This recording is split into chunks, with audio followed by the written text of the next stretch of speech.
yes, y'all. Pure MC. Yes, yes, y'all. Pure MC. You know my kind. You know my kind. Yes, yes. With all the unification that's going on, see, what people don't understand is the Dungeon family was never a group. It was a conglomerate of artisans that uniquely came together to create music. You know what I mean? Outkast was his own brand. Goody Mob was his own brand. Backbone was his own brand. Cool Breeze was his own brand. Witch Doctor was his own brand. You know what I'm saying? Big U, Sleepy Brown, Organized Noise, Mr. DJ. These were all entities under that Dungeon family umbrella. I definitely appreciate all the music the Dungeon family has brought to the world. I've been a fan since I was a young kid growing up in Woodstock, listening to everything Dungeon family. It's a very strong collective of artists. What are the odds that all you guys came together out of the same city? I myself am amazed at how it transpired. I met CeeLo Green at Greenbrier Mall, the infamous Greenbrier Mall, where Crisscross was discovered. We used to hang out at Greenbrier Mall. CeeLo was about 8 years old, and we used to run through the mall. And you know what I mean? I knew something was different about that kid. So when I saw him, I was like, this kid is unique. He saw something in me. We had an appreciation for fitted caps at the time. He wore a Cincinnati Red hat. I had on a Montreal Expos hat. Fitted. Those were rarities in the A at that time. So we exchanged vibes. I'm saying we're children though. He was 8. I might have been 9, 10 years old.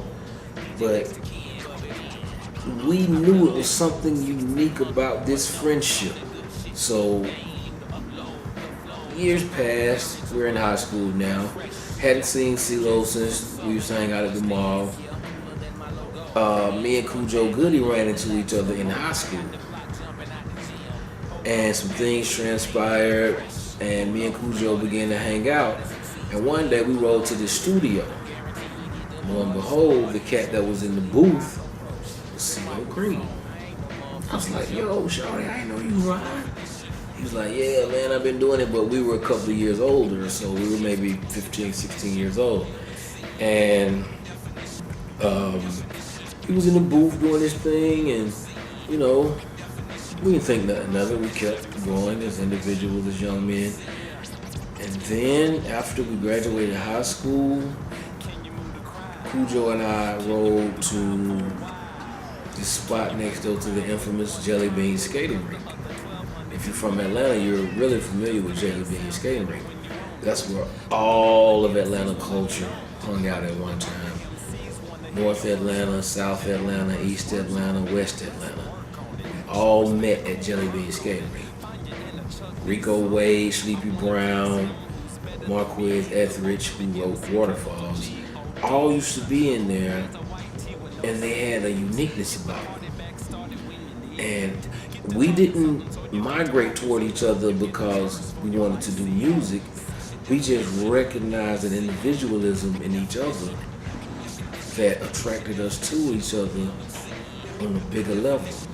One day, following this instance, I ended up in the studio. It was Rico Wade, Ray Murray, and Sleepy Brown. I went to high school with Sleepy Brown, so I knew Sleepy. When I walked in, it was a familiar connect. I saw studio equipment. Mind you, I had been doing music with my homeboy Red, Reginald Lowe, in junior high school. So music was in me. So by the time I met up with Rick, them, I was like, okay, cool, there's something going on here. I wasn't thinking about being in the entertainment business at the time. I was going to school for electrical engineering, so that was my goal.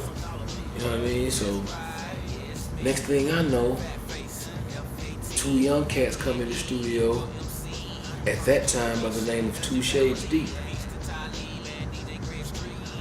We now know them as Outkast. You know what I'm saying? So it was all placed together by divine intervention. The way we came together wasn't like, okay, go get him, he's good. We all collectively migrated toward Rico Wade's house, which we now know is the dungeon. You know what I mean? And the rest is history. History indeed. History indeed. Wait a minute. Don't turn it up. First generation. Now watch me funk it up. I done seen many a moons. Sunrise, it's my time. I'm finna bask in the sunshine. I eat these suck MCs up. Lunchtime, they make me sick to my abdominal. Crunch time, I'm flipping on niggas. Calisthenics, I need a beat to let me handle my business. I get stillio, what's the dealio?